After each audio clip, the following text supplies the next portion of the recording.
Hi, and welcome to another episode of Hot Takes with me, the Silver Fox. Now, we have a story here that in itself is really a non-story, but it's not the story that we're going to look at. It's what's behind it. The SNP have launched yet another glossy brochure, another prospectus, more papers, all funded by the taxpayer, about how wonderful life will be in an independent Scotland, and how once they join the EU, all these marvellous, wonderful things will happen. Now, of course, that isn't really the story. We've covered it this week, how it's only about a third of Scots are truly wanting to leave the UK. And even if they manage somehow, amazingly, to do so, the EU won't basically allow them in. They'll be talking 20, 30 years minimum before they could scrape themselves in, assuming that they ever met the economic provisions, which is exceedingly unlikely. So none of that is really particularly the importance of this story of what I'm about to tell you. What is telling, and why I think this is interesting and worthy of a video, is the mental processes going on behind the scenes. The self-fulfilling delusion, I suppose you'd call it, of what they think life in an independent Scotland would be like, and how their relationship with the EU would be totally different from everyone else's. Let's have a look at this. So we'll just do the top story and then we'll have a look at the delusion. The latest half-baked SNP indie paper ignores brutal failings while talking up fishing negotiation claims. And of course it is these fishing negotiation claims that are truly at the heart of their delusion. Now, of course, firstly, they're never going to get independence. There'll be no UK Westminster government going to allow them a second referendum anytime soon. Even if they did it, they're 99% assured of losing it. Even if they won that, they'd go independent, they'd collapse overnight and go into third world poverty because they wouldn't have any control over their monetary policy, and a hard border with England would definitely go up since they would want to join the EU. They'd have to have a hard border. There'd have to be existing custom controls, visas, passport controls, that sort of thing, if they ever wanted to join the EU. So they'd have to put them up. And we'd do it on both sides anyway, because there's no obligation for the rest of the UK to allow Scotland free entry or anything. So you have that problem. And then, of course, as you go in, they could be facing 10, 20, 30 years wait just to get into the EU. And that's assuming the likes of Spain would even let them.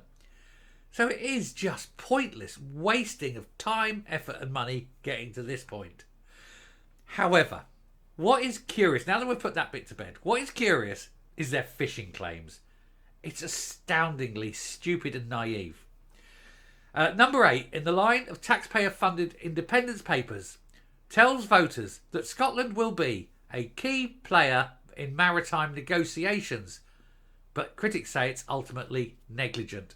And of course it is. Oh god, this Mary Gougeon, she is thick.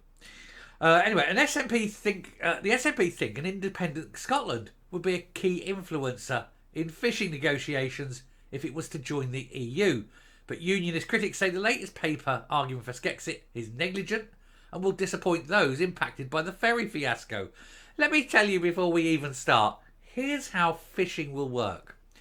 Welcome, you have joined the EU. Woo, say all the gnats. Woohoo, we're finally in. Great. Let's sit down and do our fishing negotiations. No, see the EU. There is no negotiations. By joining the EU, you've agreed to the common fisheries policy, which means everyone in Europe can now fish in your waters. And the next thing you know, there'll be 14 huge Spanish trawlers up there, big factory ships, boom, scooping out everything that swims in the North Sea. And there is precisely the square root of nothing that the SNP government at Edinburgh can do about it. Because by joining the EU, they've given up all their rights. Now, they could say, oh, but we need to negotiate. And the EU go, no, there's no negotiation. You negotiated to join the EU. This is the rules. Common fisheries. But, far too late now, as the trawlers pull into view. These people are stupid. There is no negotiation. And they can't even send anyone to Europe to try and change the rules and change the laws. Because, and this is the very strange thing, no independent member can actually create laws that have to go across Europe. You have a European Parliament, but the European Parliament is not there to create and change the rules. The European Parliament there is to rubber stamp what the Commission says. The Commission is what comes up with the rules, and you don't vote the Commission in. The Commission are appointed. They're not voted in. You've got no way of democratically getting rid of the Commission. You've got no democracy in the EU. You have rules imposed by unelected officials, and then you have a pretendy parliament that says, yes, we'll rubber stamp them, and that's all they do. They talk and talk and talk, and then they rubber stamp. There is no rejection. Never happens. And the parliament has no ability to create a rule. It cannot generate laws itself. That's what Scotland wants to join, or at least what the Nats want to join.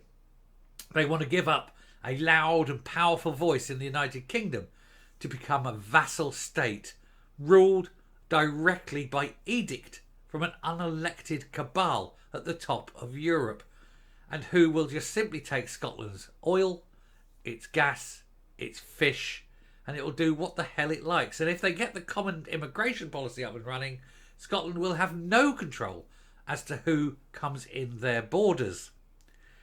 Is that what Scotland wants? Is that what Scotland needs? Is that what the people of Scotland are signing up to? Imagine how bad it will be. And that is why this story is nothing to do with independence and everything to do with the dangerous naivety of the Nats and their push for independence, and ultimately not independence, their push for slavery, self-imposed servitude for all eternity. Makes you wonder, doesn't it? Now we'll round this off because I'm not going to go into too depth. It's not a very long one. I was just trying to point out the naivety, the dangerous naivety of them. But there is one particular thing I'd just like to draw attention to. SNP Minister Mary Gougeon launched the Scottish Government's latest independence prospective paper and argued that any possible disputes with the rest of the UK over territorial waters could be resolved. Now she's trying to say, it can be disputes will be resolved. There's no disputes. International law is quite specific.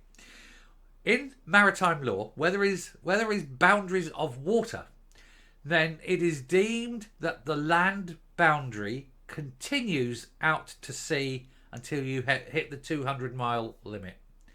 Now, of course, the important thing to remember here is the direction of travel of the border. Now, and I have to remember to do it this way so that you see it. So it's like that. As you would look at a map, Carlisle's down here, Berwick's up here. That is basically the line of the border between England and Scotland. And so the water travels out, the boundary travels out that way across the sea for 200 miles. Which means all this water up here that is there is English UK waters. Above that line in the North Sea, Scottish waters. Now, what the SNP government will try and tell you is that it's a straight line. So you come off at Berwick and there's a line that goes out at Berwick. But that's not international law. International maritime law is very, very specific. It's been around for 300 years. It's well attested. It's well tried. And it's the way it is. You continue the waters in the direction of the land borders between the countries. And so all those fishing grounds, or rather that way as you're looking at it, all those fishing grounds continue out into the North Sea, and they're all rest of the UK, remainder UK waters. And they want to negotiate that. What makes you think the rest of the United Kingdom is going to go, yeah, okay, we'll negotiate it, or rather just go, nah, they're ours, and leave it there? These people are morons. They are really, really thick. It's worrying how stupid they are. And people keep voting for them, which goes to show how stupid the average SNP voter is. Look at what they're giving up. Freedom, power, a voice, half their ocean. For what? To have an unelected cabal tell them exactly what to do. If ever there was a boot on a human face forever, it's that. I'm coming up. Do you know, once you actually get past the spin and the dross and all the BS that the SNP talk about independence and actually present people with reality, with the facts, it's amazing how many people suddenly think, actually, it's not as good an idea as I thought. I might stop thinking that it's a great idea. I might start looking at the SNP as being a bunch of opportunistic chancers who are in it just for themselves. And you wouldn't be far wrong, would you? I mean, let's face it, why else would they sit there and keep their party going if it wasn't for the memberships and the money that they're making? No other reason. The best way, of course, is wait till the next general election, vote them out. Strategic voting is the key. And I say to people, look to see, if you're, it doesn't matter where else you are, if you are in an SNP held seat, look to see who's in second place and vote for them, even if it's a party you disagree with. Better to vote in a Labour or a Tory or a Lib Dem than to vote in an SNP. You may not be voting for a party, but by God, you'll be voting against one. And that is much more important. Thank you very much for watching. I do hope that's been informative. I do hope it's been entertaining, and I certainly hope it's made you think. Until next time, stay safe, stay well, and let's keep the fight going. Bye.